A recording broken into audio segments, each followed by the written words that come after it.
Lalu kemudian di dalam hadis yang lain atau di dalam ayat Qur'ani, nah Allah Subhanahu walladzina amanu minkum walladzina utul ilma darajat. Yang artinya sungguh Allah Subhanahu wa taala akan mengangkat derajat orang-orang yang beriman serta orang-orang yang menuntut ilmu. Maka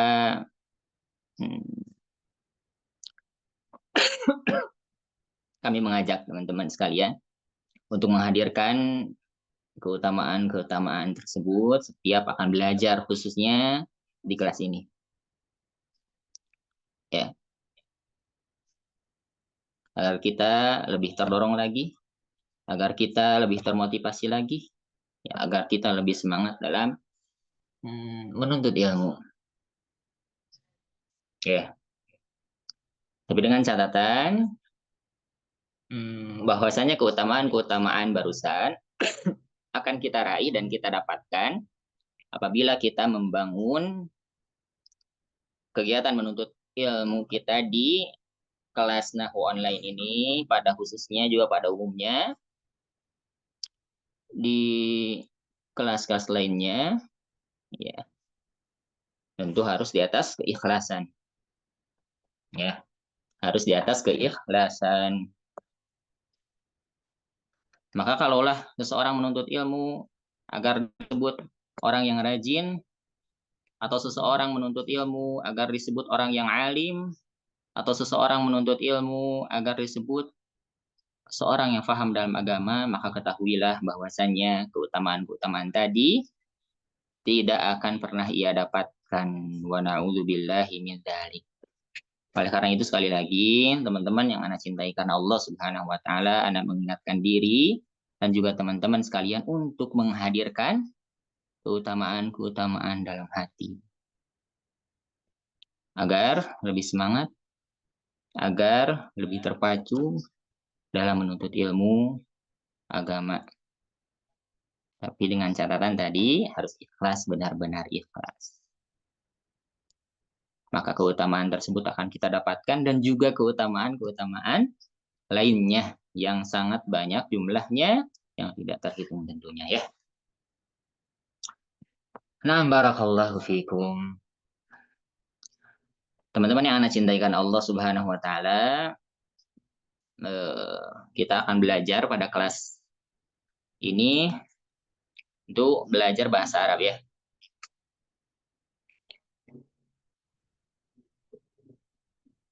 Dan pembelajaran bahasa Arab itu sangat dianjurkan sekali ya. Bahkan Umar bin Khattab radhiyallahu taala anhu pernah berkata, "Ta'allamul Arabiyyah fa innaha min dinikum." Pelajarilah oleh kalian bahasa Arab karena sungguh ia merupakan bagian dari agama kalian. Ya.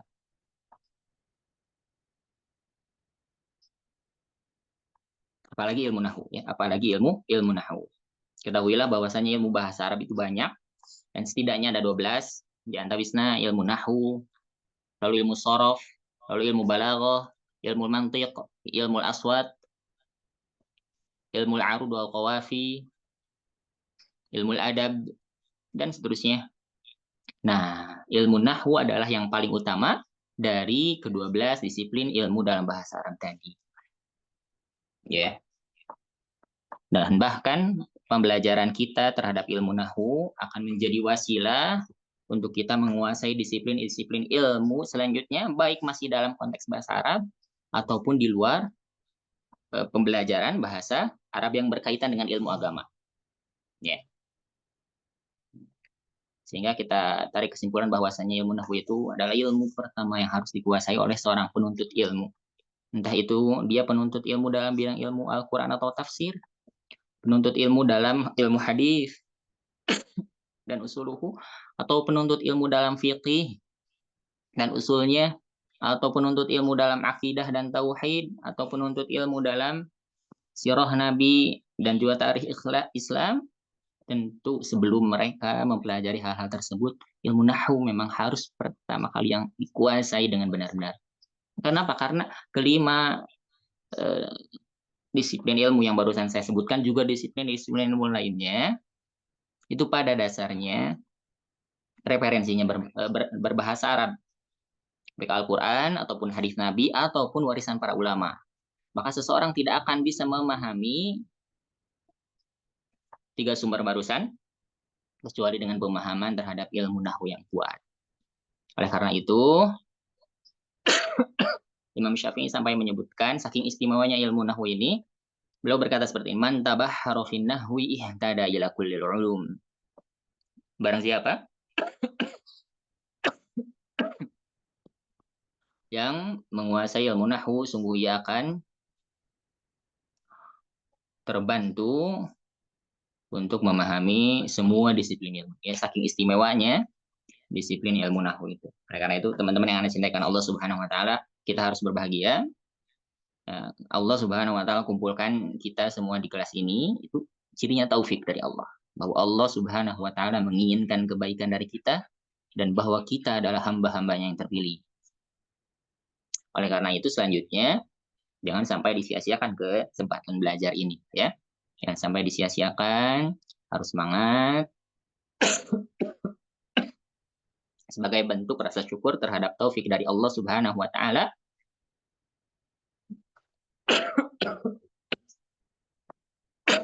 Tuhan kita yang telah memilih kita untuk kebaikan. Nah, teman-teman yang ada cintakan Allah Subhanahu wa taala, mohon maaf mungkin untuk pertemuan pertama ini belum terlalu bisa kondusif semaksimal mungkin karena kondisi kami yang belum terlalu sehat, dan kebetulan dipajukan ya, yang awalnya jadwal itu besok ya, Senin malam dan Rabu malam. Setiap pekan seperti itu. Insya Allah selama 3 bulan kita akan khotamkan kitab Al-Muyassar, yang pada dasarnya itu dikhotamkan 3 tahun kalau di pesantren-pesantren itu. Pada anak-anak MTS itu 3 tahun mereka belajar ini. Nah, kita akan khotamkan dalam 3 bulan saja, insya Allah ta'ala. Oleh karena itu perlu bekerja keras, bersungguh-sungguh. Namun terkadang dijadikan beban ya, dinikmati saja setiap prosesnya. Namun jangan sampai berleha-leha. Sungguh-sungguh dan iringi dengan doa. Pasti Allah Subhanahu wa taala mudahkan. Dan ingat firman-Nya, walladzina jahadu fina lanahdiyannahum subulana wa innallaha lama'al muhsinin. Sungguh orang-orang yang bersungguh-sungguh dijalankan untuk menuntut ilmu, maka akan kami mudahkan untuknya jalan-jalan baginya. Artinya kalau kita bersungguh-sungguh, sesulit apapun ilmu yang sedang kita pelajari, pasti akan ada jalannya. Maka ilmu nahwu juga demikian. Ustaz, banyak banget 3 tahun dimaksimalkan jadi 3 bulan saja. Itu kan sulit artinya.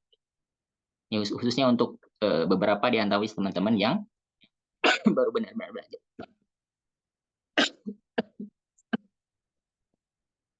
Memang susah, tapi kalau kata Allah mudah, insya Allah mudah. Oleh karena itu, kata kami tadi apa? Doa dan ikhtiar. Allah Subhanahu wa taala sendiri yang menyebutkan kalau sudah ikhtiar, kerja keras, pasti akan kami mudahkan. Maka demikian, akan dimudahkan oleh Allah Subhanahu wa taala Tuhan kita, teman-teman yang ada hadir di sini. Nah, karena itu mungkin karena kondisi kami yang belum terlalu sehat dan jadwal dipajukan pun karena besok ada majelis ijazah. Dan kemungkinan pertemuan malam Rabu pun harus dipindahkan ya ke hari Kamis, karena mungkin belum beres ya biasanya. Namun ala kulli hal akan kita umumkan dulu. Ya, insya Allah akan kita umumkan terlebih dahulu ya.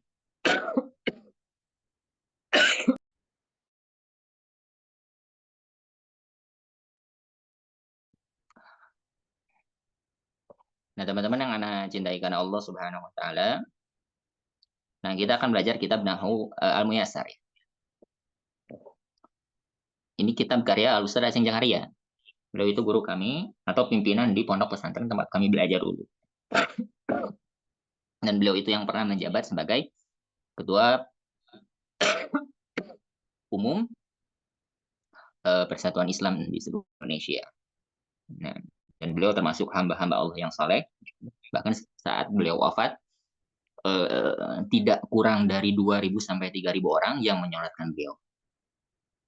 Ya, dan tentu mereka sholat karena Allah yang menggerakkan hati mereka untuk menyolatkan hamba hambanya yang soleh. Nah, kita akan belajar kitab ini namanya Al-Muyassar fi Ilmin Nahwi yang sebetulnya sudah sangat terkenal di Indonesia.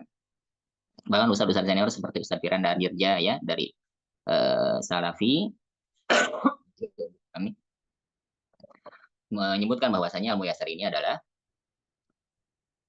kitab terbaik untuk belajar bahasa Arab, ilmu nahwu yang terbaik nih untuk orang-orang yang bukan non Arab gitu ya. Untuk orang-orang yang bukan non Arab ini kitab terbaik untuk belajar. Begitu pula Ustaz Muhammad Abdul Tuasikal ya dari Rumah Show itu mengajarkan kitab ini dan bahkan dulu datang ke pesantren kami untuk meminta ijazah. Nah, teman-teman akan mempelajari kitab ini insya Allah taala mudah-mudahan Allah mudahkan. Allahumma yassir wa la tu'assir. Nah, hanya saja kebetulan versi PDF-nya ya untuk kitab Al-Muyassar ini sehingga kami ringkaskan saja dalam modul.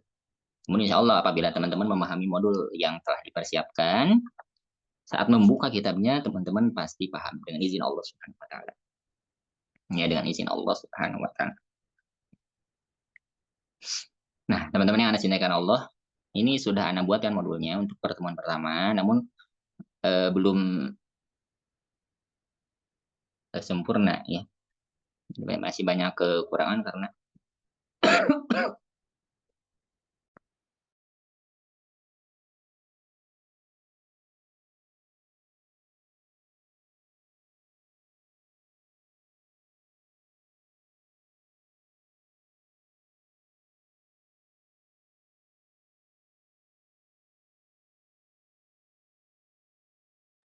ya, mohon maaf masih banyak kekurangan ya di modul ini.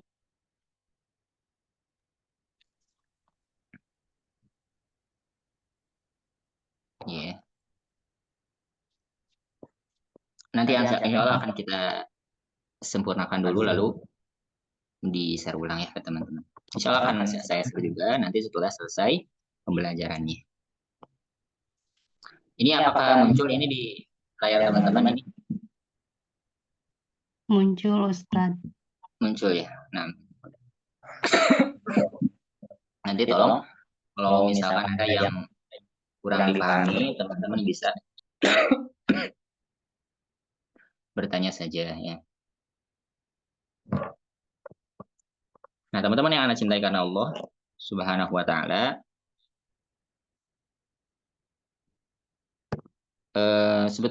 nah, bentar. Ya, sebetulnya dalam belajar bahasa Arab juga belajar disiplin ilmu lainnya, ada sebuah pengantar yang mutlak harus dipahami dulu oleh seorang penuntut ilmu. Ya, entah disiplin ilmu apapun yang dia akan pelajari. Nah, pengantar tersebut disebut al-mabadi al-asyarah. Ya, pengantar tersebut disebut apa? Al-mabadi al-asyarah. Oleh karena itu, kita pada kesempatan malam kali ini akan mempelajari dulu pengantar dari ilmu nahwu yang tadi kita sebutkan apa? Al-mabadi al-asyarah. Al-mabadi al-asyarah, nah ini dia. Al-mabadi al-asyarah atau dasar-dasar ilmu.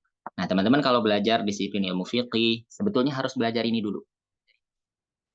Belajar ilmu akidah, harus belajar ini dulu. Belajar ilmu usul fiqh, harus belajar ini dulu. Belajar ilmu balaghah, harus belajar ini dulu.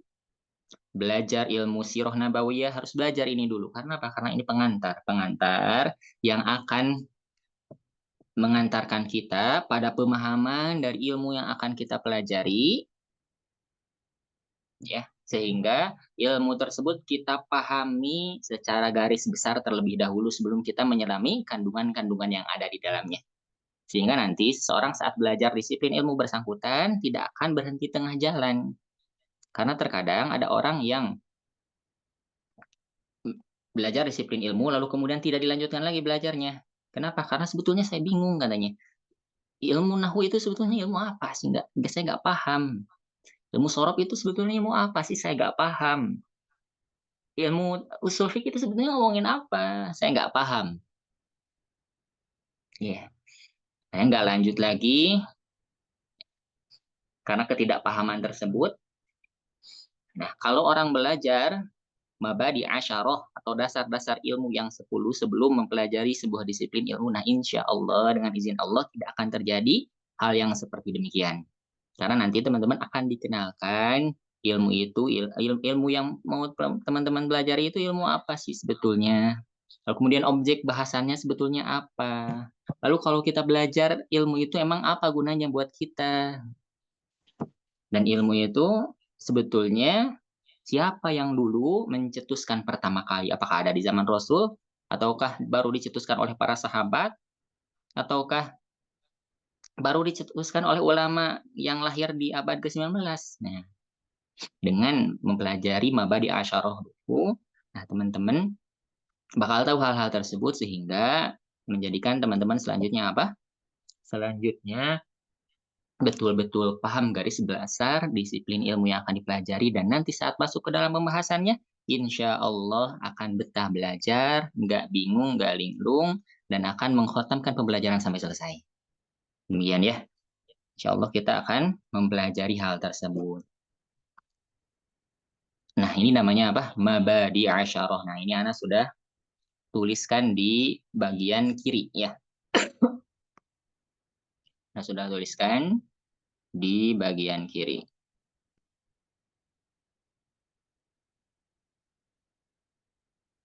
Ana sudah tuliskan di bagian kiri al-mabadi al-asyarah.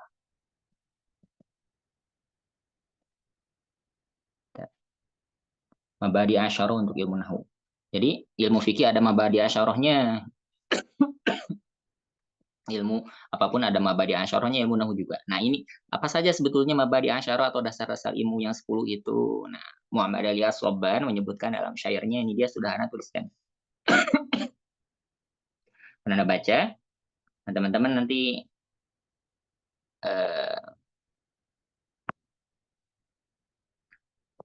boleh menyimak dan memahami serta mencatat inti-intinya ya.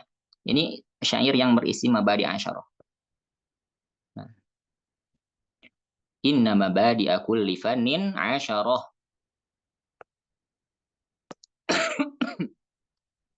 Al-haddu wal mawdu'u thumma samarah wa nisbatun wa fadluhu wal wadi' wal ismul istimdadu hukmu syari' masailun wal ba'du bil ba'di iktafa wa man daral jami'a haza syarafa. Nah, ini dia.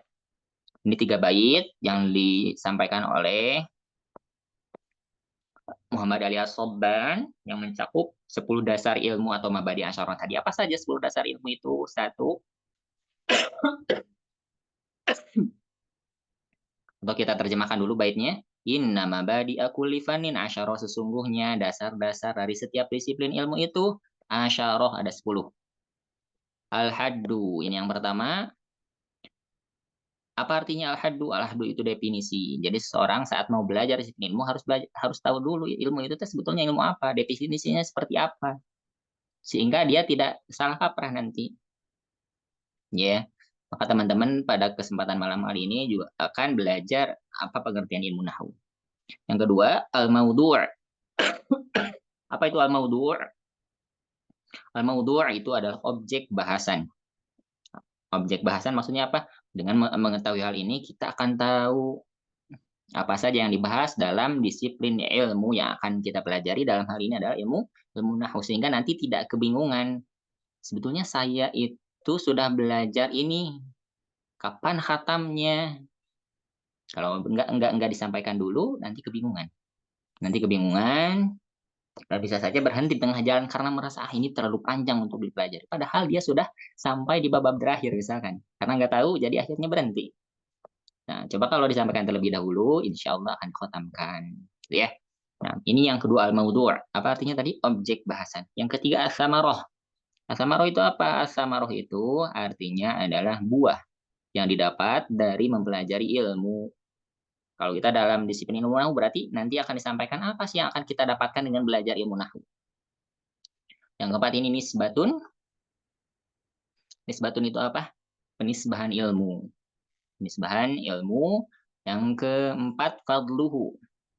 Fadluhu, keutamaan dari ilmu yang kita pelajari. Wal wadi' ini yang keenam. Artinya apa? Pencetus dari ilmu nahwu ini siapa? Alismu itu yang ketujuh. Artinya apa? Alismu itu artinya adalah nama dari ilmu yang kita pelajari. Karena apa? Karena terkadang sebuah disiplin ilmu itu punya banyak nama, teman-teman. Nah, maka ilmu nahwu juga punya beberapa nama lain yang akan kita sampaikan nanti insyaallah taala pada pertemuan malam hari ini. Yang kedelapan, alistimdad. Apa artinya alistimdad? Alistimdad itu sumber. Maksudnya apa? Maksudnya ilmu nahwu yang kita pelajari itu sumbernya dari mana sih? Para ulama merumuskan kaidah-kaidah yang ada di dalamnya itu dari mana sih sebetulnya? Nah, akan kita pelajari juga pada kesempatan malam hari ini. Yang kesembilan, hukum syari'. Hukum syari' itu apa? Hukum syari' itu artinya adalah hukum mempelajari ilmu ini. Sehingga nanti seseorang tidak akan kebingungan. Apakah sebenarnya ilmu ini harus dipelajari ataukah tidak? Kalau harus, apakah semua orang harus belajar ataukah sebagian orang saja? Nah, insya Allah kita akan belajar juga pada kesempatan malam ini. Dan yang ke-10, masa ilun, permasalahan-permasalahan detail di dalamnya. Ini dia 10 dasar-dasar yang harus diketahui oleh seseorang ketika mau belajar ilmu, termasuk juga ilmu nahwu. Ya. Al-haddu, definisi, al-maudu', objek bahasan, as-samarah, buah yang akan didapat dengan mempelajari hal itu. Yang keempat, nisbah atau penisbahan ilmu kepada ilmu apa secara garis besar. Yang keempat, fadluhu, keutamaan dari ilmu ini. Yang kelima, al-wadi' atau peletak dasar, siapa penemu, siapa yang menteorikan ilmu nahwu. Yang ketujuh adalah ismu atau nama-nama lain dari ilmu nahwu. Yang kedelapan, al-istimdad, dari mana seorang ulama merumuskan ilmu nahwu. Yang kesembilan, hukum syari atau hukum mempelajari ilmu ini. Yang ke-10, masa ilun atau bahasan-bahasan yang ada di dalam objek-objek tadi. Kemudian Muhammad Ali As-Sobban melanjutkan setelahnya apa? Wal ba'du bil ba'di iktafa. Wal ba'du bil ba'di iktafa, barang siapa yang memahami hal-hal tersebutnya 10 hal tadi walaupun baru sedikit atau sebagian darinya maka itu sudah cukup. Ya, wa man darul jami'a, kata beliau, dan barang siapa yang memahami semuanya atau 10 dasar-dasar tersebut, haza syarafa, layak untuk mendapatkan keutamaan. Luar biasa artinya. Dan dia insyaallah taala akan tertolong dalam pembelajarannya. Itu yang dimaksud dengan keutamaan serta kemuliaan yang dia sampaikan. Nah, ini dia. Teman-teman yang anak cintaikan Allah Subhanahu wa taala yang akan kita pelajari sebagai pengantar pada kesempatan malam hari ini. Nah, kita langsung. Nah, ini dia. Anak sudah tuliskan secara simpel. Apa saja mabadi asyarah untuk ilmu nahwu? Mabadi asyarah itu apa tadi? Dasar-dasar ilmu yang 10. Ya. Kita akan bahas yang pertama, al-haddu. Yang pertama apa? Al-haddu. Al-haddu. Al-haddu itu apa? Definisi. Al-haddu itu apa? Definisi. Apa sih yang dimaksud dengan ilmu nahwu? Nah, itu dia. Apa sih yang dimaksud dengan ilmu nahwu? Ilmu nahwu itu secara bahasa, teman-teman yang Anda cintai karena Allah Subhanahu wa taala, berasal dari kata naha yanhuwan yang memiliki banyak makna. Akan tetapi secara istilah definisinya sudah Anda catatkan di sini, yang paling mudah untuk dipahami. Yang paling mudah untuk dipahami. Ini dia. Ilmun yu'rafu biha ahwalul kalimah sihhatan wa saqama. Atau ilmu yang mempelajari keadaan sebuah kata dalam bahasa Arab, benar atau salahnya dari segi gramatika. Ilmu yang mempelajari keadaan sebuah kata dalam bahasa Arab, benar atau salahnya dari segi gramatika. Maka barakallahu fikum, seperti ini maksudnya, teman-teman yang cintakan Allah.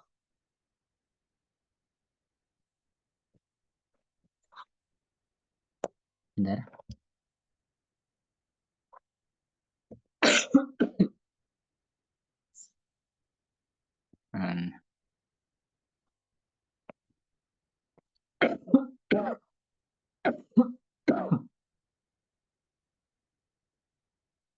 Nah, Udah ya.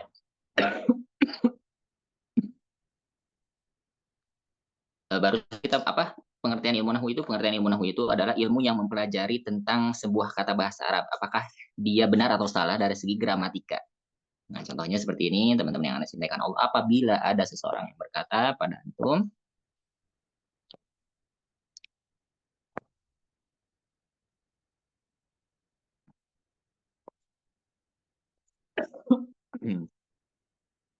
Sa'ash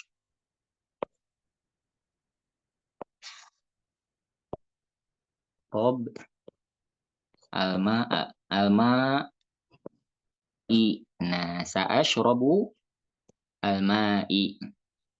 Teman-teman yang Anda cintakan Allah bisa dilihat. Sa'ashrobu alma'i. Apa artinya sa'ashrobu alma'i? Artinya aku akan minum air. Sebetulnya itu yang ingin La ilaha illallah. Yang ingin disampaikan oleh orang yang mengucapkan kalimat tersebut ya. Sa'ashrabul ma'i. Aku akan minum air. Itu yang ia ingin maksudkan. Tapi teman-teman yang Anda cintai karena Allah Subhanahu wa taala, apakah kata-kata yang ia pakai sudah benar? Nah, itu yang akan kita pelajari dalam ilmu nahwu. Apakah kata-kata yang ia pakai sudah benar secara struktur atau gramatikanya? Dan kita lihat, sa'asyrabul ma'i, ternyata ada kesalahan. Kesalahannya di mana? Di kalimat al-ma'i. Kenapa salah? Ini akan dipelajari dalam ilmu nahwu. Kenapa salah? Karena al-ma'i yang berarti air yang akan diminum itu tentunya objek. Dan objek dalam bahasa Arab haruslah ada dalam kondisi mansub. Ya. Jadi enggak. Yang benar untuk kalimat tersebut adalah ditulis al-ma'a dengan fathah. Ya, dan orang Arab saat mendengar sa'asyrabul ma'i, dia tidak akan paham apa yang teman-teman sampaikan, walaupun maksud dari teman-teman itu simpel saja, ingin menyampaikan bahwasanya teman-teman mau minum, tapi karena salah dari segi gramatika, maka perkataan tersebut tidak akan dipahami oleh orang Arab yang asli, gitu ya. Nah, ini yang kita pelajari dalam bahasa Arab, disiplin ilmu nahwunya. Ya, sebuah kata apakah sudah benar gramatikanya ataukah belum? Kalau sudah benar, alhamdulillah. Kalau salah, maka harus diperbaiki. Dari mana kita tahu benar atau salahnya? Ya dari kaidah-kaidah dalam nahwu. Itu ya maksudnya dari definisi yang barusan saya sebutkan. Dan nanti insya Allah teman-teman juga akan paham lebih detailnya lagi dengan izin Allah Subhanahu wa taala sambil berjalan beriringan waktu dengan pembelajaran kaidah. Nah, itu maksudnya yang pertama teman-teman yang Anda cintakan Allah. Yang kedua al-maudhu'. Al-maudhu' itu apa? Al-maudhu' itu objek bahasan. Al-maudhu' itu apa? Al-maudhu' itu objek bahasan. Maksudnya apa? Apa sih yang dibahas dalam ilmu nahwu ini? Yang dibahas dalam ilmu nahwu ini sudah kami tuliskan di sini apa? Kalimat-kalimat bahasa Arab. Oleh karena itu nggak mungkin seseorang mempelajari ilmu nahwu tapi ia berharap ada bahasan bahasa Inggris di dalamnya. Tidak mungkin. Karena itu beda bahasan gitu. Kita lagi ngomongin nahwu dan nahwu itu objek bahasannya bahasa Arab. Dan teman-teman dengan mempelajari hal ini serta mengetahuinya tahu gitu ya saat mempelajari ini dan tidak akan berharap mendapatkan hukum sholat sunat sholat tahajud itu apa. Tidak akan berharap demikian. Kenapa tidak akan berharap demikian dari awal? Karena yang mau dipelajari itu kalimat-kalimat bahasa Arab, bukan hukum-hukum fikih. Dan teman-teman saat mengetahui hal ini juga tidak akan berharap mendapatkan pembahasan tentang akidah. Misalkan Allah Subhanahu wa taala di mana? Teman-teman cari jawaban tersebut buka kitab nahwu ya gak bakal ada. Gak bakal ketemu. Atau mencari sirah Nabi Muhammad teh, hijrah teh yang betul itu Safar atau Muharram atau Rabiul Awal sih. Teman-teman bukan nahwu yang gak mungkin. Nggak bakal ada, nggak bakal ketemu. Kenapa? Karena objek bahasa nahu itu kalimat bahasa Arab saja. Ya demikian. Itu maksud dari al-maudhu. Yang ketiga apa? Yang ketiga as-samaroh. As-samaroh tolong diingat-ingat dan kalau perlu dicatat apa artinya? As-samaroh itu artinya adalah buah. Ya, buah. Maksudnya apa sih buah? Apakah kita akan berbicara mengenai buah-buahan? Ya tidak ya. Kita nggak akan berbicara tentang buah-buahan, teman-teman. Yang dimaksud dengan as-samarah di sini adalah buah yang akan didapat dari belajar nahwu. Buahnya apa untuk belajar ini? Nah, ini ada setidaknya tiga. Satu, memahami Al-Quran dan hadis Nabi Shallallahu Alaihi Wasallam dengan pemahaman yang benar. Ya, nah itu sangat terasa sekali. Orang yang tidak paham nahwu itu kemungkinan terjatuh pada kesalahan saat memahami Al-Quran itu besar sekali. Kalau tidak belajar nahwu, insya Allah kan tidak keliru dalam memahami teks-teks Quran dan juga hadis Nabi Shallallahu Alaihi Wasallam. Lalu kemudian yang kedua apa? Memahami kemujizatan Al-Quran dari segi bahasa. Sebagaimana yang kita ketahui, Al-Quran itu mujizat dalam segala aspeknya. Ya, saking banyaknya mujizat Al-Quran, ada mata kuliah I'jaz Al-Quran yang membahas kemujizatan Al-Quran. Ada kemujizatan Al-Quran dalam segi hukum, ada kemujizatan Al-Quran dalam segi bahasa juga ada. Dan kita kalau mau paham kemujizatan Al-Quran dalam segi bahasa itu seperti apa, ya kita harus paham Nahu dulu. Nanti perantara Nahu kita akan paham kemujizatan Al-Quran. Yang ketiga apa? Menjaga dari kesalahan bahasa saat berbicara dan menulis. Tentu ini. Ya, kalau paham Nahu saat berbicara bahasa Arab, insya Allah tidak akan salah. Atau akan sangat terjauh dari kesalahan, kecuali hanya sedikit saja. Berbeda dengan orang yang nggak paham Nahu itu, ngobrolnya itu pakai bahasa Arab sih. Hanya saja acak-acakan gramatikanya. Ya demikian. Oleh karena itu teman-teman, alhamdulillah belajar Nahu itu banyak keutamaannya. Walaupun ilmu Nahu itu ilmu yang sangat tidak disukai oleh sebagian orang. Dan bahkan di pesantren pun dulu kami, Masya Allah, tabarakallah, kalau mendengar ilmu Nahu itu, Masya Allah, kebanyakan santri itu, aduh, enggak suka pokoknya. Seperti halnya kalau di sekolah umum mendengar pelajaran matematika. Nah, di pesantren yang menjadi momok menakutkan ada pelajaran Nahu. Tidak disukai. Padahal buahnya besar sekali. Dan buahnya manis sekali. Oleh karena itu, teman-teman yang Anda cintakan Allah Subhanahu wa taala, sekali lagi kita ingatkan diri bahwasanya kita beruntung bisa belajar ilmu nahwu. Mudah-mudahan semua buah-buah yang baru Anda sampaikan bisa kita dapatkan ya. Amin Allahumma amin. Yang keempat apa? Nisbah. Nisbah itu penisbatan ilmu. Maksudnya apa? Ilmu itu ilmu nahwu ini dinisbatkan kepada ilmu apa sih secara garis besar? Nah, ilmu nahwu ini perlu diketahui bahwa dinisbatkan pada salah satu pada ilmu bahasa Arab. Ilmu bahasa Arab ya. Beda halnya dengan ijaz Al-Quran misalkan, itu nisbahnya ke ilmu apa?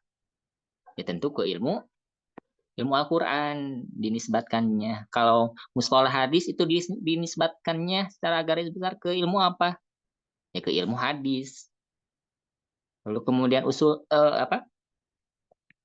fikih sholat misalkan itu dinisbatkannya ke dalam ilmu apa? Ilmu fikih. Pembahasan warisan itu dinisbatkannya ke dalam ilmu apa? Ilmu fikih. Kalau nahu dinisbatkannya ke apa? Ke ilmu bahasa. Demikian.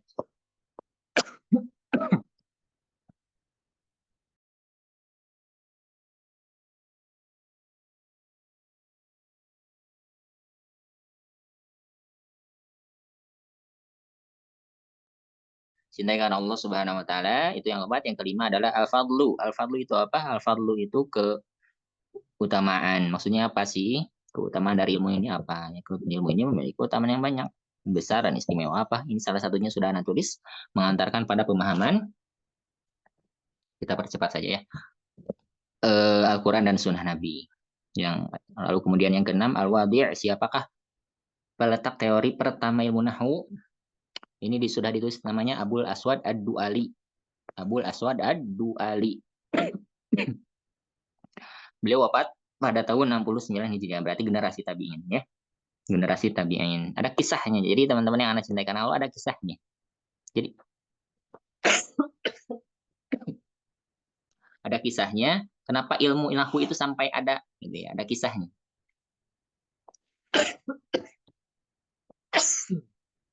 Ilmu nahwu sampai ada kisahnya. Kisahnya seperti apa? Kisahnya adalah kisah Abul Aswad Ad-Du'ali bersama anaknya.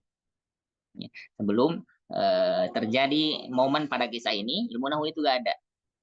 Ya, sebelum terjadi momen pada kisah ini, ilmu nahwu itu tidak ada. Jadi seperti ini kisahnya. Sebetulnya banyak versi. Hanya saja salah satunya adalah seperti ini.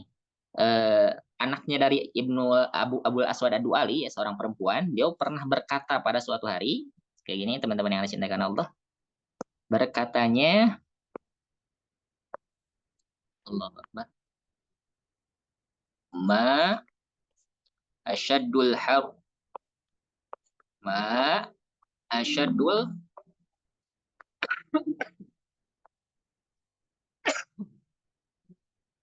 ma asyadul haru. Dia berkata kayak gini, ma asyadul haru.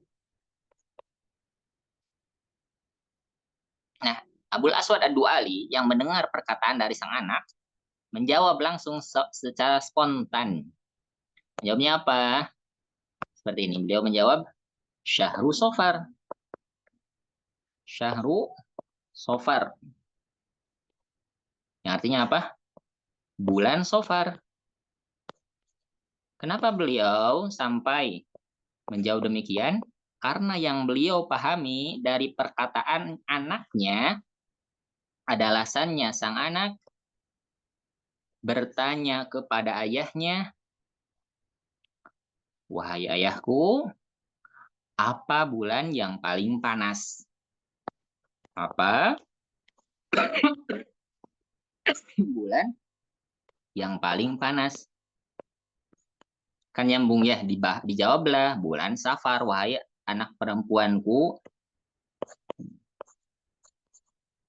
bulan Safar, wahai anak perempuanku. Tapi ternyata teman-teman yang anak cintai karena Allah Subhanahu wa taala, saat sang anak mendengar jawaban dari ayahnya, sang anak nggak merasa puas dan bahkan kebingungan serta bertanya-tanya dan mungkin marah gitu ya, cemberut ke ayahnya. Kenapa demikian? Karena sang anak langsung menyebutkan seperti ini. Wahai ayah, aku nggak bermaksud untuk bertanya. Sungguh aku ini memberikan pernyataan. Sekali lagi anak ulang. Wahai ayah, aku nggak bertanya. Maksudku aku memberikan pernyataan bahwasannya, wahai ayahku panas sekali. Ya, yang mau dimaksudkan oleh sang anak dengan perkataannya ini teh naon? Wahai ayahku, sungguh, ya kalau dalam bahasa kita ya pakai sungguh panas sekali. Beda kan ya jadinya. Kalau ini mah pernyataan, dia memberitahu. Kalau tadi mah pertanyaan. Ya, dia bertanya. Dan yang benar maksudnya apa? Dia ini pernyataan gitu ya. Si anak itu mau curhat ke ayahnya mungkin seperti itu. Kok gerah banget, kok panas sekali wahai ayahku. Mendengarkan hal tersebut dari sang anak, Abul Aswad Ad-Du'ali pun langsung merespon, anakku, kalau kamu bermaksud dengan demikian, kata Abul Aswad Ad-Du'ali, maka ucapkanlah.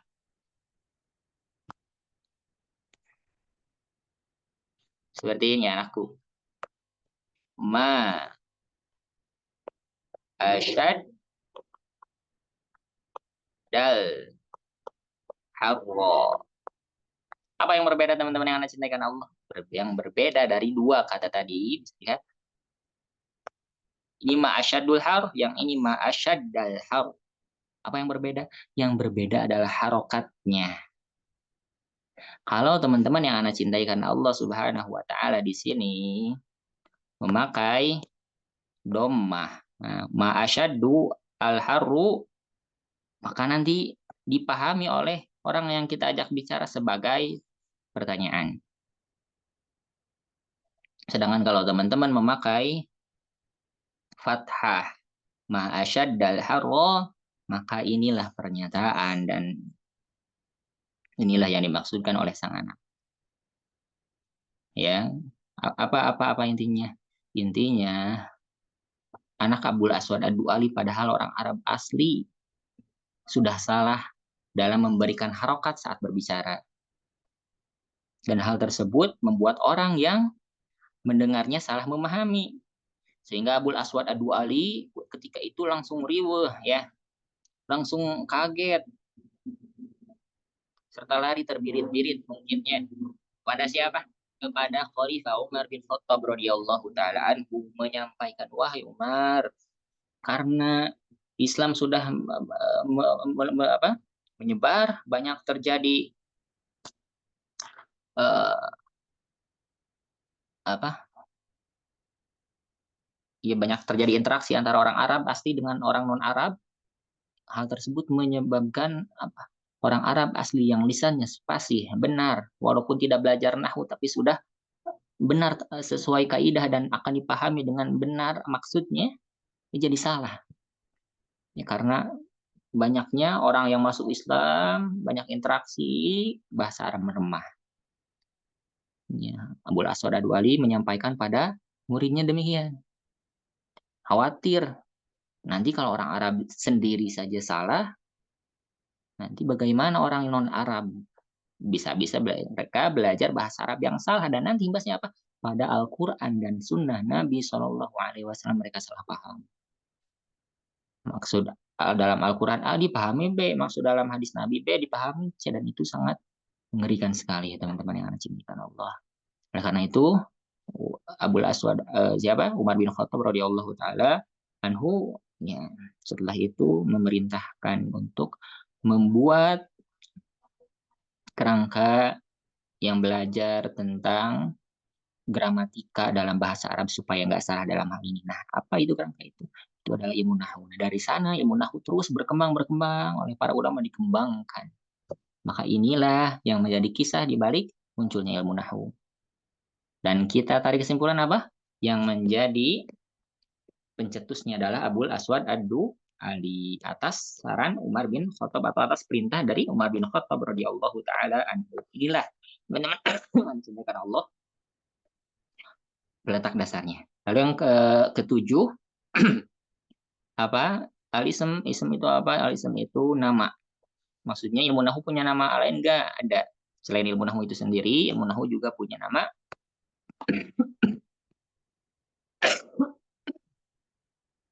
Ilmu i'rab, ya, ilmu i'rab. Lalu kemudian qawaid i'rab. Oleh karena itu nanti teman-teman yang mau belajar i'rab maksudnya belajar nahwu kan nih. Ada kitab namanya Qawaidul I'rab karya Ibnu Hisham, maksudnya ilmu nahwu kan nih. Beda namanya saja. Nah, yang kedelapan apa? Al-istimdad. Istimdad itu apa? Istimdad itu sumber. Maksudnya ilmu nahwu itu diambil dari mana? Sumbernya dari apa? Kaidah-kaidah yang dirumuskan oleh Abul Aswad Ad-Du'ali atas perintah Umar bin Khattab itu diambilnya dari mana? Dari Al-Quran, dari sunnah Nabi dan perkataan orang Arab yang fasih. Demikian. Ya. Teman-teman yang Anda cintai Allah itu yang ke-8. Yang ke-9 apa? Yang ke-9 al-hukmu. Al-hukmu apa maksudnya? Hukum mempelajari ilmu nahwu itu apa? Hukum mempelajari ilmu nahwu itu adalah fardhu kifayah. Fardhu kifayah atau sebuah kewajiban yang apabila sudah ada yang melakukannya, maka kewajiban tersebut sudah gugur dari yang lainnya.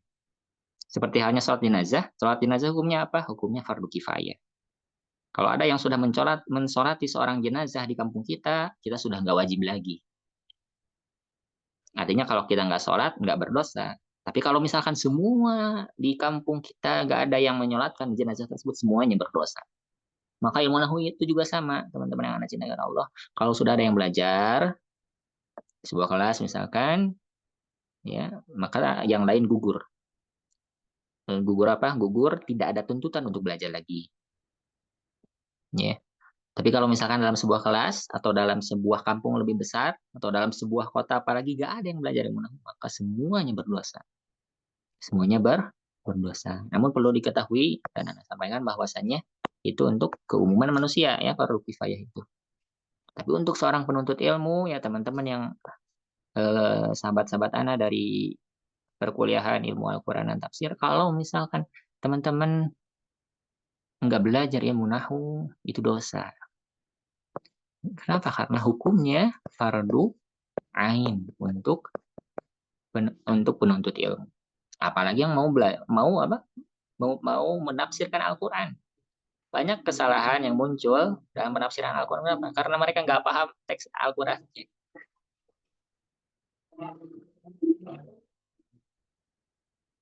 Dan hal tersebut disebabkan oleh mereka nggak paham nahwunya. Oleh karena itu, teman-teman yang Anda cintai karena Allah, hukum mempelajari ilmu nahwu untuk para penuntut ilmu, khususnya ilmu Al-Quran, itu adalah fardun wajib. Harus. Setiap orang harus belajar, setiap orang harus berusaha untuk bisa. Kalau hare-hare nggak mau belajar apalagi dosa itu teman-teman yang Anda cintai karena Allah. Ya, demikian. Itu untuk hukumnya. Lalu kemudian yang ke-10 apa? Masail. Pembahasan detail yang ada di dalamnya ini nanti akan kita pelajari. Apa tentang rofanya fa'il, lalu pembahasan mubtada, pembahasan khobar, pembahasan dorob dan hal, ya, pembahasan tentang maf'ul bih, jar, ya, dan seterusnya. Banyak sekali. Dan ini insya Allah akan kita selesaikan dalam 3 bulan. Ya, walaupun nampak sepertinya agak sulit, insya Allah mudah. Penting teman-teman berusaha hadir di setiap pertemuan, gitu ya. Kecuali saat uzur saja, ya. Maka insya Allah Allah mudahkan asal dibarengi dengan doa juga, ya, si kerja kerasnya.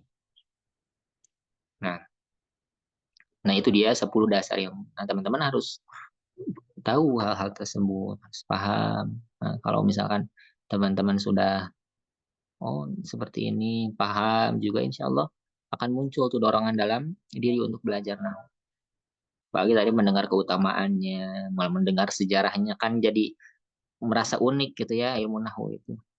Insya Allah akan ada dorongan dalam hati, keinginan lebih untuk belajar lebih dalam.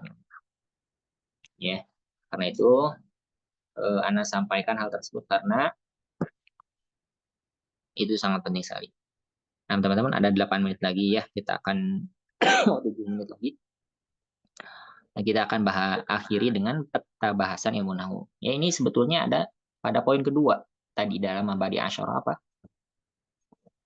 Tentang objek bahasan. Tadi kita sampaikan bahwasanya objek bahasan ilmu nahwu adalah kalimat-kalimat bahasa Arab. Nah, maksudnya apa? Kalimat-kalimat bahasa Arab itulah yang akan dibahas dalam ilmu nahwu. Atau secara lebih jelasnya, nanti dibagi menjadi dua. Ya, nanti dibagi menjadi dua. Nah, biar Anda gambarkan ya. Ada pembelajaran ketika kalimat bahasa Arab itu berdiri sendiri. Nah, jadi nanti teman-teman akan belajar hukum-hukum nahwu atau pengetahuan-pengetahuan nahwu tentang sebuah kalimat bahasa Arab ketika dia berdiri sendiri. Ya, ketika dia berdiri sendiri. Contoh kalimatnya apa? Contoh kalimatnya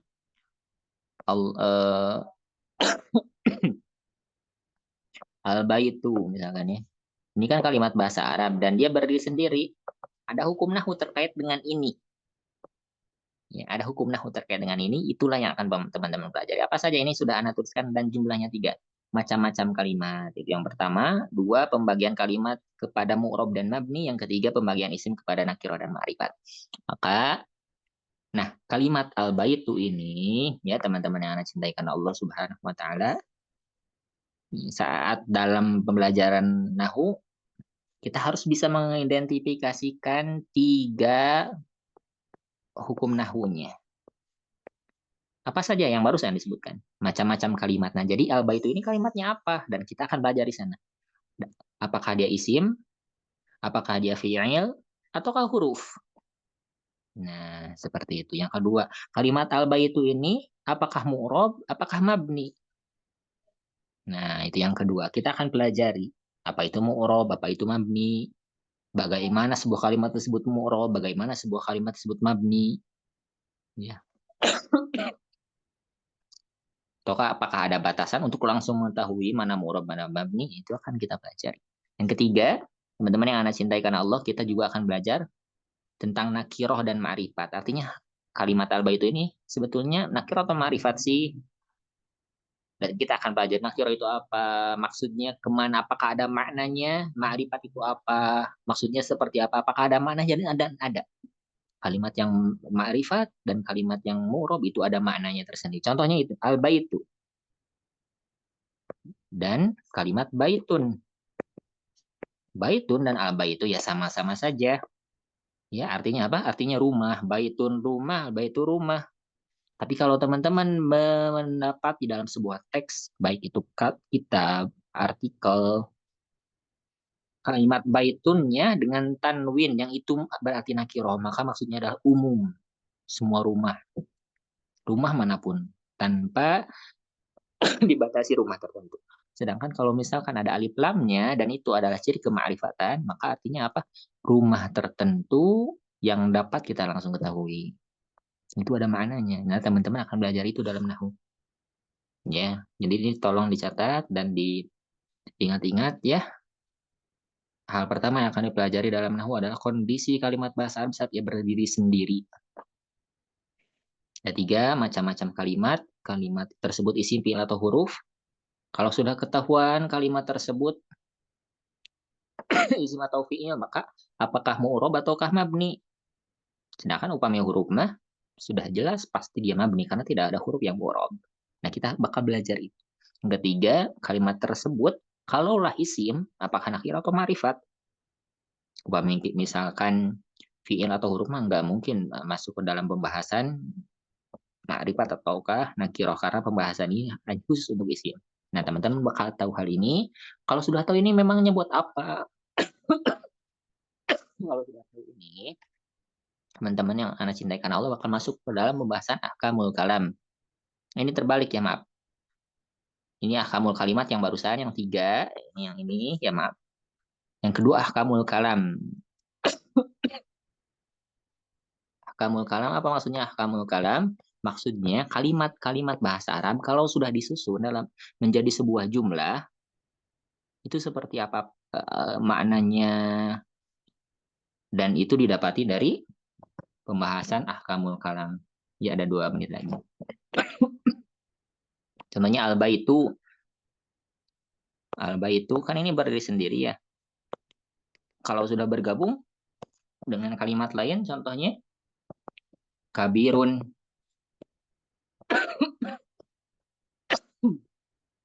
punya hukum nahu baru. Apa hukum nahu baru yang ada di sana? Kemungkinan 1, dia jumlah ismiyah. Kalau jumlah ismiyah, ya teman-teman yang anda cintai karena Allah Subhanahu Wa Taala dan anda muliakan, maka yang mana mubtada'nya, yang mana khobarnya, kita akan pelajari di sana. Bagaimana cara tahu mubtada, bagaimana cara tahu khobar, kita akan pelajari di sana. Atau kemungkinan dia itu jumlah fi'liyah. Kalau iya, mana fi'ilnya, mana fa'ilnya. Bagaimana cara membuat fa'il yang sesuai dengan fi'ilnya. Bagaimana kalau fa'ilnya jama, fi'ilnya harus dirubah. Tidak, kita akan belajar di sana. Atau mungkinkah dia itu hanya sebatas penyempurna dari jumlah tertentu. Nah, kalau iya, misalkan ya, apakah maf'ul bi, apakah maf'ul fi, apakah maf'ul ma'ah, apakah maf'ul mutlak, dan seterusnya. Jumlahnya sangat banyak. Ya, atau yang keempat, atau mungkinkah itu fi'il mudhari yang punya hukum-hukum tertentu. Nah, kita akan belajar ini. Kondisi sebuah kalimat saat dia berdiri sendiri. Tadi jumlahnya ada 3. Pengetahuannya kalau sudah bersama dengan kalimat-kalimat lain memunculkan hukum-hukum baru dan maklumat yang akan dipelajari di 4 secara garis besar dan banyak anaknya. Demikian ya, teman-teman yang anak cintai karena Allah Subhanahu Wa Taala. Insya Allah kita akan akhiri kegiatan belajar malam kita sampai sini saja untuk malam hari ini ya. Nah, ini insya Allah akan kita bahas pada kesempatan hari Rabu ya. Kalau misalkan hari Rabu ana masih ada majelis, berarti hari Kamis ya. Insya Allah akan ana umumkan ya. Nah, macam-macam kalimat kita masuk pada ahkamul kalimat yang pertama, dan nanti ada latihan. Teman-teman yang anak cintai karena Allah, belajar nahu teori saja itu percuma. Teman-teman harus belajar teori, lalu paham, kemudian banyak latihan. Dan kita akan banyak latihan di sini insya Allah. Ini sudah Ana siapkan latihannya tuh ada 48 untuk pertemuan selanjutnya. Ya, jangan lupa memohon kemudahan dari Allah Subhanahu wa taala ya, agar memudahkan teman-teman dalam belajar dan apa yang barusan disampaikan mudah-mudahan menjadi ilmu yang bermanfaat ya. Dan barakallahu fiik. Ana rasa tidak ada pertanyaannya karena sudah terlalu malam. Apabila ada yang ingin didiskusikan, mungkin bisa lewat grup saja. Tapi Ana mohon izin kepada teman-teman yang sudah punya eh, dasaran ilmu nahwu cukup tinggi sebelumnya, agar tidak membahas bahasan-bahasan rumit di dalam grup, ya karena itu bisa saja berpengaruh pada teman-teman yang lain dan menyulitkan mereka. Jadi kalau ada pertanyaan yang cukup sulit dan tinggi, bisa dijabri saja pada saya. Grup hanya diskusi pelajaran nahwu tingkat dasar. Ya, demikian. Barakallahu fiik. Mohon maaf untuk segala kekurangannya. Mudah-mudahan pada pertemuan selanjutnya semuanya bisa hadir, menyimak bersama kita di kelas interaktif Nabila Zoom. Nah, nanti ini ada rekamannya. Teman-teman yang mau mendengarkan rekamannya bisa langsung menyimak saja nanti insya Allah dikirimkan di dalam grup ya. Dan setiap akhir pekan ada latihan-latihan sederhana saja. Nggak usah dijadikan beban pikiran, yang penting teman-teman paham. Nanti latihannya juga bisa sambil lihat catatan, sambil baca, tinggal dipilih. Mudah insya Allah. Saya akan maksimalkan kelas ini sebaik-baiknya. Dan saya berharap teman-teman juga berusaha sebaik mungkin untuk memaksimalkannya. Agar Allah meridhoi kita dan perjuangan ini, serta memudahkan jalan kita menuntut ilmu, serta menjadikannya sebagai jalan menuju surga untuk kita. Ya demikian ya, teman-teman yang Allah cintai karena Allah, barakallahu fiik.